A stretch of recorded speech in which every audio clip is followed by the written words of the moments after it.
Assalamualaikum warahmatullahi wabarakatuh. Selamat pagi, salam sejahtera untuk kita semua. Apa kabar anak-anak? Semoga kalian dalam keadaan sehat walafiat. Amin.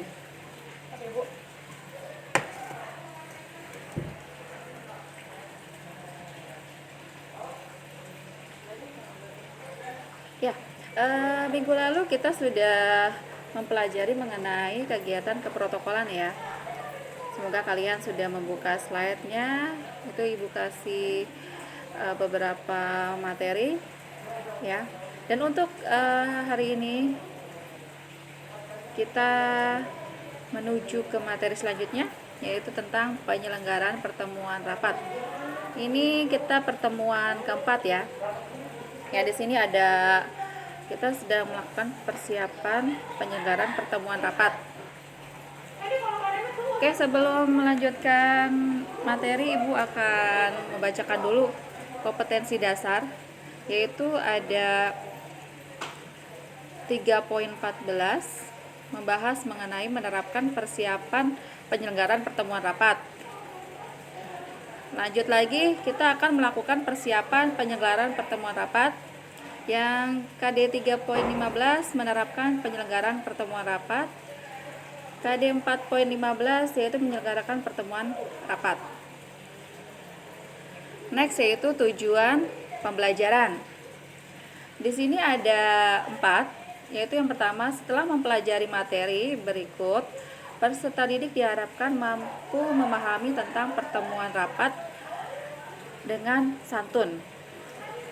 Yang kedua, peserta didik diharapkan mampu melakukan persiapan penyelenggaraan pertemuan rapat dengan bertanggung jawab. Yang ketiga, peserta didik diharapkan mampu menerapkan penyelenggaraan pertemuan rapat dengan santun. Yang keempat, setelah mempelajari materi berikut, peserta didik diharapkan mampu menyelenggarakan pertemuan rapat dengan bertanggung jawab. Oke, perhatikan gambar berikut ya. Di situ ada persiapan penyelenggaraan pertemuan atau rapat ya. Itu ada gambar 1 dan gambar 2. Nah, kalian perhatikan apa sih perbedaannya antara gambar 1 dengan gambar 2 ya. Itu nanti akan menjadi tugas kalian untuk kalian menjawab perbedaannya seperti apa. Lanjut, kita ke materi, yaitu tentang pengertian rapat.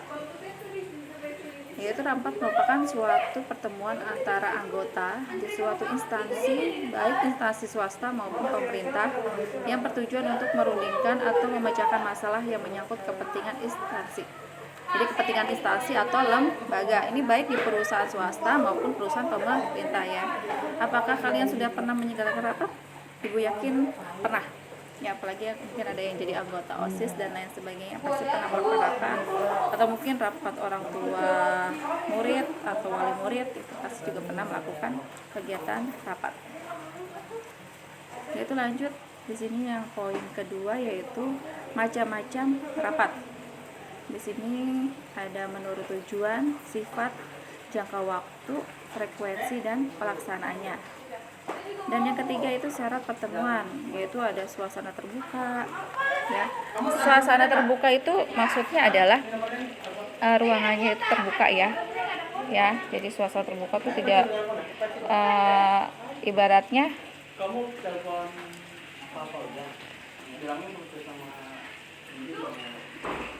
itu membangkitkan rasa kekeluargaan.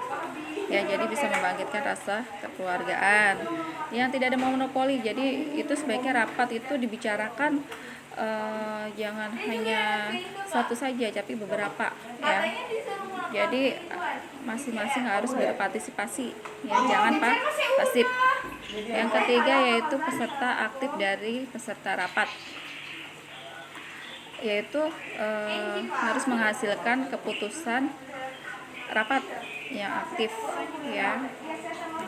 Lanjut ada bimbingan dan pengawasan dari pimpinan. Jadi rapat itu harus dibimbing, diarahkan bagaimana pelaksanaannya ya. Pimpinan juga harus mampu memonitor atau mengawasi jalannya rapat sehingga pembahasan tidak menyimpang atau keluar dari pembahasan rapat.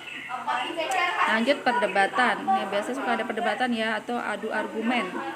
Nah, di sini kita boleh adu argumen ya, sehingga rapat tidak akan dimonopoli oleh satu peserta saja, tapi jangan dengan emosi ya, tetap dengan jalurnya itu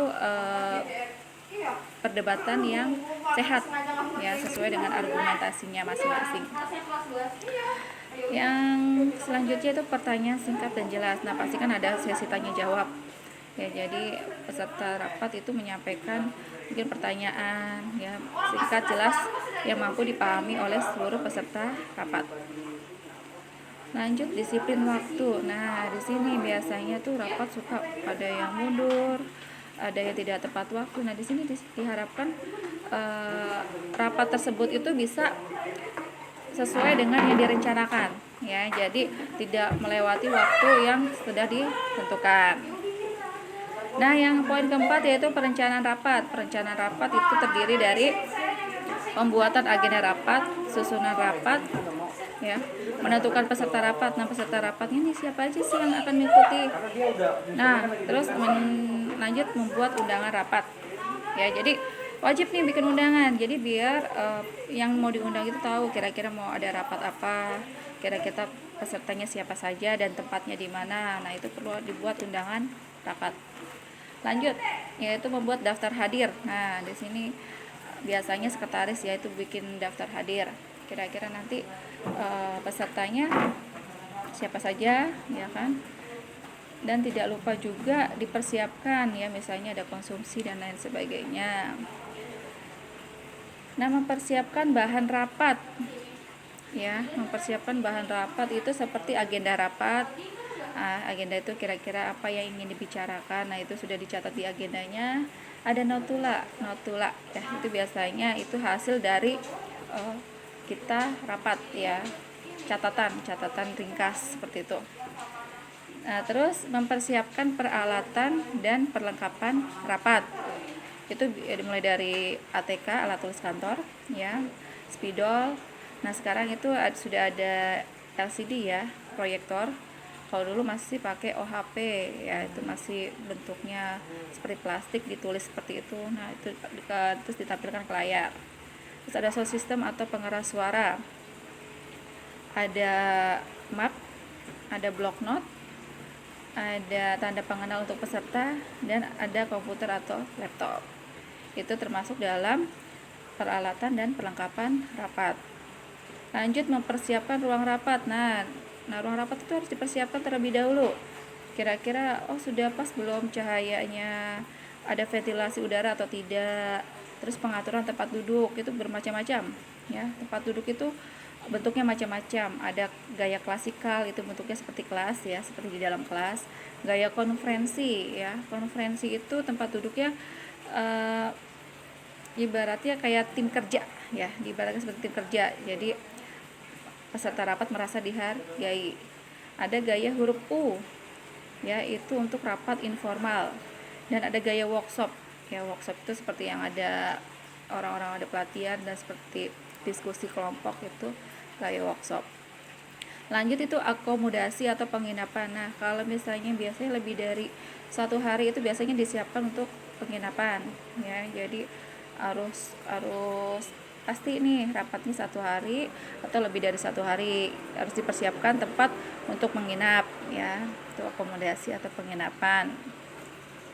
Lanjut lagi di sini transportasi ya, apakah ini menggunakan kendaraannya itu bisa pakai motor atau mobil atau bus ya, jadi harus menyiapkan alat transportasi, ataukah sudah disiapkan oleh kantor atau itu bawa masing-masing. Dan ada konsumsi.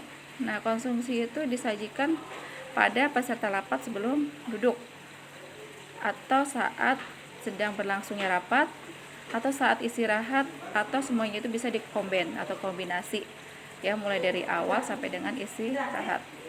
Lanjut yaitu kesehatan. Di sini Ibu hanya menyampaikan sampai dengan kesehatan. Nah, kesehatan rapat di sekarang lebih dari 1 hari akan lebih baik jika kesehatan disiapkan. Jadi kondisinya tuh harus fit, benar-benar fit. Kalau itu rapatnya lebih dari 1 hari. Pengecekan persiapan akhir, yaitu biasa sebelum rapat itu ada protokol ya. Kira-kira apa sih yang harus disiapkan ya? Meyakinkan segala sesuatunya itu sudah siap.